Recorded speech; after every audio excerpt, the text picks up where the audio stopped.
Anda masih bersama kami di Halo Indonesia. Sanggar Tari Medan Club Dance Company di Medan, Sumatera Utara memberikan pengajaran tari secara gratis.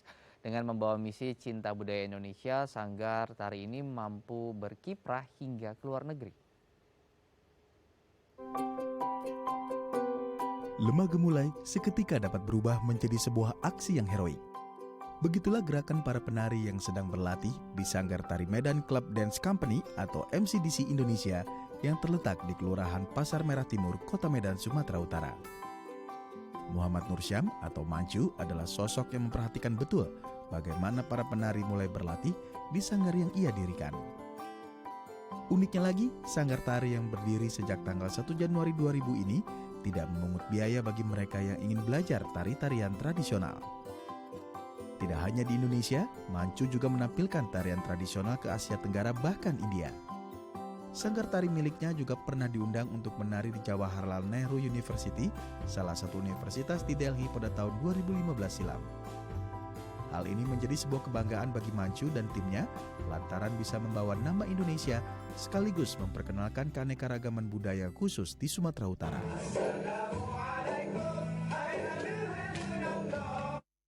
Baik, untuk mengetahui seperti apa kemudian Sanggar Tari Medan Club Dance Company ini, kita sudah bergabung dengan koreografer Medan Club Dance Company yang juga sebagai Ketua DPD Asosiasi Tari Indonesia bagian Sumatera Utara, ada Muhammad Nursyam atau akrab dengan sapaan Mancu. Saya akan sapa, selamat siang Bang Mancu.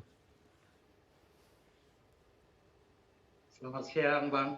Baik, Bang, ini sebuah kegiatan tari ya kemudian ya, dan menariknya adalah ternyata Bang Mancu ini memberikan pembelajaran gratis kepada anak-anak yang memiliki minat terhadap tari-tari Nusantara. Apa kemudian yang melandasinya, Bang? Kenapa kemudian terpikir untuk kita buka kelas deh, kita kasih beasiswa gratis deh untuk mereka supaya mau terus melestarikan tarian kita?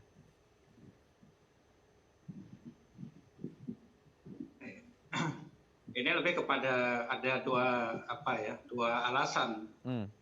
Alasan personal, saya barangkali termasuk orang yang beruntung yang dalam proses latihan selama ini banyak sanggar yang saya masuki itu membebaskan saya dari iuran. Malah ada yang saya sempat tinggal di sanggar tersebut sampai 5 tahun. Dan pernah ikuti pendidikan juga terpadu sampai 6 bulan dan itu free semua. Dan cuma bukan belajar dari tari tradisional, saya pernah masuk belajar tari balet yang biaya tinggi, entah kenapa juga free. Ya barangkali saya diuntungkan. Saya tidak tahu kenapa orang-orang sekitar saya itu begitu baik. Ini itu alasan personal sih. Kebaikan menular nih. Jadi kemudian ditularkan sekarang gitu ya kepada anak-anak kita ya. Oke. Terus yang di luar personalnya apa, Bang Mancu? Ya, luar personal ini lebih pada strategi.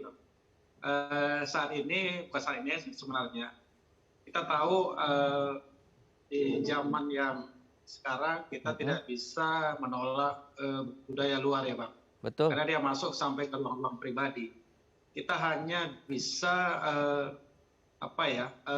membuat satu strategi barangkali dengan menggratis ini para anak muda lebih bisa datang, semua kalangan bisa datang, bisa hadir dan mereka bisa menimba ilmu tari tradisional ini. Itu sih Bang. Jadi memancing dan juga menarik minat anak-anaknya dengan tadi gitu ya, memberikan ruang supaya mereka bisa belajar budaya kita tanpa dipungut biaya, tapi secara personal kemudian inilah kebaikan yang menular, yang dulu kemudian juga dirasakan oleh seorang Bang Mancu ini. Bang Mancu, kalau bicara soal budaya, tadi kan banyak kemudian ya budaya luar sudah masuk ke Indonesia. Ya katakanlah sekarang yang paling familiar ada dua, pertama tarian K-pop dan juga dari India juga banyak kemudian tarian-tarian India yang banyak masuk ke generasi kita. Tapi kalau bicara soal melestarikan, ini yang diajarkan ke mereka betul-betul original, tarian kita yang memang diajarkan sejak dulu Bang? Atau ada kemudian bumbu-bumbu tambahan Bang dalam tarian tadi yang juga bisa membuat ini lebih atraktif dan juga lebih menarik dan juga lebih sesuai konten saat ini gitu ya? Iya, eh, kalau dasarnya kita pasti akan mengajari tradisi ya, karena Hmm. itu pijakan. Mhm. Nah, tapi pada perkembangannya kita akan melihat kalau apanya yang belajar itu usianya, kita lihat usia. Hmm. Karena memang anak-anak dengan dewasa itu tentu berbeda. Kemudian ketika kita masuk industri pun kita akan coba menyesuaikan kreativitas apa yang mau kita sampaikan. Saya pikir itu sih Bang.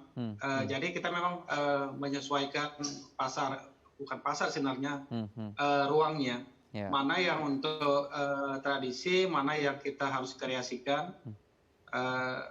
Seperti itu sih Bang. Oke, jadi akarnya tetap harus ada ya. Sekali lagi, karena itu sebuah budaya, itu harus kita ajarkan. Tapi kemudian ketika ada sentuhan sedikit, nah itu hanya menyesuaikan dengan konten gitu. Bang Mancu, kalau bicara soal aktivitas dan juga performance, ini kan tidak hanya mainnya di nasional atau di daerah, tapi udah ke beberapa wilayah gitu. Gimana sih respon dan juga kesan anak-anak ini yang ikut kelas gratis, terus kemudian ikut sanggar, dapat ilmu tentang budaya tari Nusantara, plus bisa ke luar negeri pula? Iya, ini barangkali semacam reward juga ya Bang. Ini sebenarnya ini tanggung jawab kita bersama sih. Bahwasannya saya punya teori bahwasannya puncak dari latihan itu pertunjukan. Nah, ruang pertunjukan ini bisa macam-macam. Bisa di event-event lokal, bisa pertunjukan biasa atau lomba, atau malah sampai internasional. Nah, ini semacam reward bagi mereka. Nah, ini memotivasi. Bagaimanapun pengalaman kita, orang yang mau latihan tari itu motivasi kan banyak sekali. Ada yang sekedar hobi, ada yang serius seperti saya menjadikan ini sebagai profesi, ada juga memang mungkin mau pertunjukan di luar negeri atau banyak hal lah ya Bang. Nah, ini kita harus memahami. Nah, ini semacam reward sih sebenarnya kepada yang berlatih menari tradisional, karena ini satu hal yang memang kita tanamkan pada mereka. Kalau mau pertunjukan di luar, memang harus belajar tradisi kita, karena orang luar itu sangat mengapresiasi tradisi kita. Kalau kita kita menarikan yang kultur mereka, budaya mereka, misalnya hip hop, mereka lebih ahli sebenarnya. Itu sih Bang. Jadi mereka sebetulnya terkesan ya dengan dengan budaya kita gitu ya. Jadi ya kita tampilkan itu kepada mereka. Tapi ini bisa menjadi pesan dan juga inspirasi nih untuk anak-anak muda lain supaya kemudian mau untuk terjun dan melestarikan ya budaya tari kita gitu. Karena kita diapresiasi loh ya Bang ya di luar gitu. Bang Mancu, terima kasih sudah berbagi inspirasi siang hari ini. Semoga lebih banyak lagi masyarakat yang terinspirasi untuk untuk menyebarkan kembali gitu ya, melestarikan budaya kita. Terima kasih Bang. Selamat beraktivitas kembali. Salam sehat. Ya. Ya pemirsa, lewat kaligrafi, dakwah dan juga syiar Islam ini bisa disampaikan secara indah. Nah, di Jakarta Islamic Center, 26 seniman kaligrafi dunia kemudian memamerkan karya seni kaligrafi mereka. Siapa saja mereka yang terlibat di sana dan apa pesan dari itu semua, kita akan berbincang nanti usai jeda ya bersama dengan Ketua Penyelenggara Pameran Kaligrafi Kontemporer Internasional. Tetap di Halo Indonesia.